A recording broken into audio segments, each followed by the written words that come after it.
حدیث ہمیں ملتی ہے صحیح ترغیب و تحریب حدیث نمبر 982 میں یہ حدیث پائی جاتی ہے، محمد صلی اللہ علیہ وسلم جیسے ہی منبر پر جاتے ہیں تو پہلی دفعہ وہ آمین کہتے ہیں، دوسرے بار دوسرا قدم رکھتے ہیں تو پھر آمین کہتے ہیں، تیسرے بار تیسرا قدم رکھتے ہیں تو پھر آمین کہتے ہیں۔ تو صحابہ کرام رضی اللہ تعالیٰ عنہم اجمعین نے پوچھا ہے اللہ کے نبی آپ نے ایک عجیب عمل کیا ہے، آپ نے پہلی سیڑھی پر قدم رکھا اور کہا آمین، دوسری پر رکھا اور کہا آمین، تیسری پر رکھا اور کہا آمین، یہ کیا معاملہ ہے؟ یہ حدیث کو آگے بڑھانے سے پہلے محمد صلی اللہ علیہ وسلم کا میں تھوڑا سا بیک گراؤنڈ دینا چاہتا ہوں۔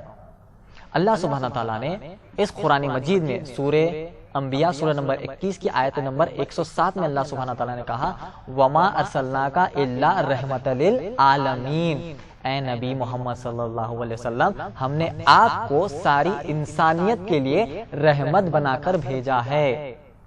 مثال اس کی مثالیں، جب محمد صلی اللہ علیہ وسلم نے طائف کے میدان میں گئے تھے، کس لیے؟ بزنس کرنے کے لیے نہیں، معاملت داری کرنے کے لیے نہیں، دوستی بڑھانے کے لیے نہیں، اللہ کا دین پہنچانے کے لیے جب وہ پہنچے تو وہاں کے مشرکوں نے، بچوں نے، اوباشاؤں نے کیا کیا؟ محمد صلی اللہ علیہ وسلم پر پتھر مارے، حتیٰ کہ محمد صلی اللہ علیہ وسلم کے جس میں اتھر سر خون جمع ہو کر پیروں تک ان کے جوتیوں میں جمع ہو گیا تھا، اتنے پتھر مارے، ان کو برا بھلا کہا، اور محمد صلی اللہ علیہ وسلم وہ ظلم کو سہتے ہوئے کیا کیے؟ وہ ایک جگہ پر جا کر پڑ گئے۔ تو ہوا یہ، انسانوں کو تو چھوڑیے، فرشتوں کو رحم آ گیا۔ فرشتوں نے، جو وہاں کے پہاڑ کے فرشتے تھے، پہاڑ کے فرشتوں نے آ کر کہا اے نبی آپ صرف حکم کریے، ہم ان قبیلے والوں کو ان دونوں پہاڑوں کے بیچ میں رونگ دیں گے۔ محمد صلی اللہ علیہ وسلم کو فرشتوں نے آ کے آفر کیا آپ صرف حکم دیجئے، ہم ان قبیلے والوں کو رونگ دیں گے، کیونکہ آپ کو انہوں نے اتنی تکلیف دی ہے۔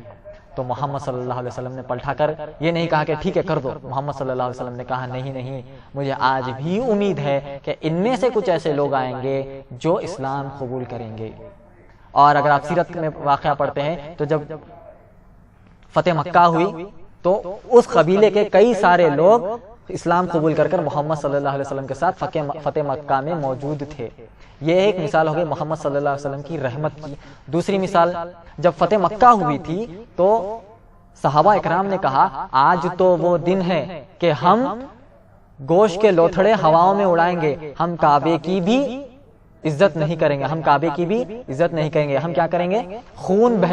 بہائیں گے، ہم کعبے کے ہم خون بہائیں گے مکے میں۔ آج تو وہ دن ہے کہ ہم سب کو قتل و غارت گیری کریں گے۔ تو محمد صلی اللہ علیہ وسلم نے پلٹا کر یہ کہا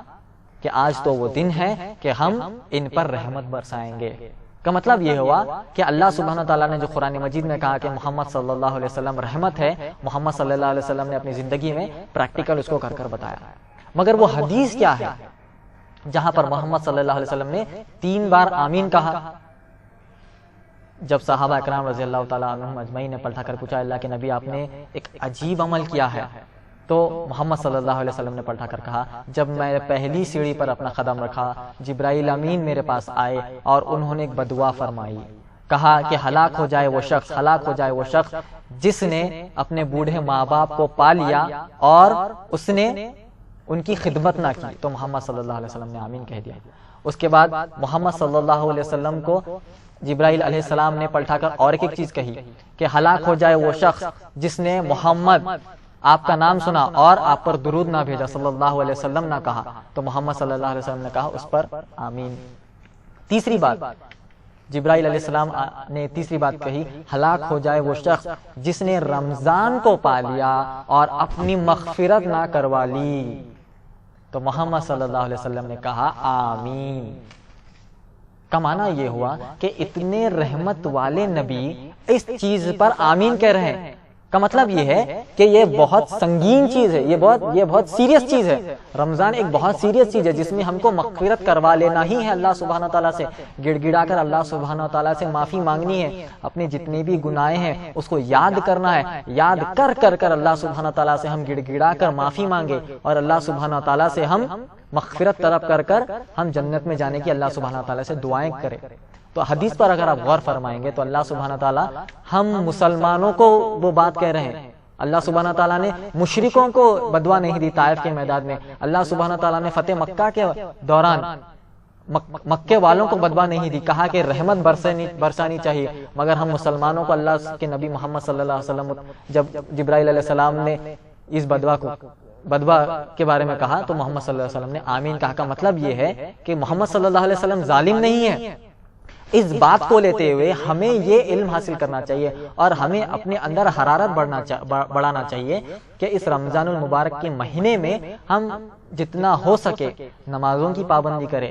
ہم جتنا ہو سکے قیام اللیل کی پابندی کریں، ہم جتنا ہو سکے روزوں کی پابندی کریں، ہم جتنا ہو سکے بد کلامی سے دور رہے، ہم جتنا ہو سکے لڑائی جھگڑوں سے دور رہے۔ ان سب چیزوں سے دور رہنا ہی انشاءاللہ، اور اس کے علاوہ اللہ سبحانہ تعالیٰ سے دعائیں مانگنا کہ اللہ سبحانہ تعالیٰ مجھے مغفرت عطا فرما دے، تو یہی رمضان المبارک کا صحیح فائدہ اٹھانے والا انسان ہوگا۔ اگر کوئی شخص رسمی طور پر رمضان کو گزارنا چاہتا ہے تو 60 سال 70 سال 80 سال بھی اپنی زندگی گزار دے تو رمضان اس کی زندگی میں رسمی طور پر آئے گا اور رسمی طور پر چلا جائے گا، مگر وہ شخص ہلاک ہو جائے گا جس نے رمضان کو پا لیا اور رمضان المبارک کے اندر اپنی مغفرت نہ کروا لی اللہ سبحانہ و تعالی۔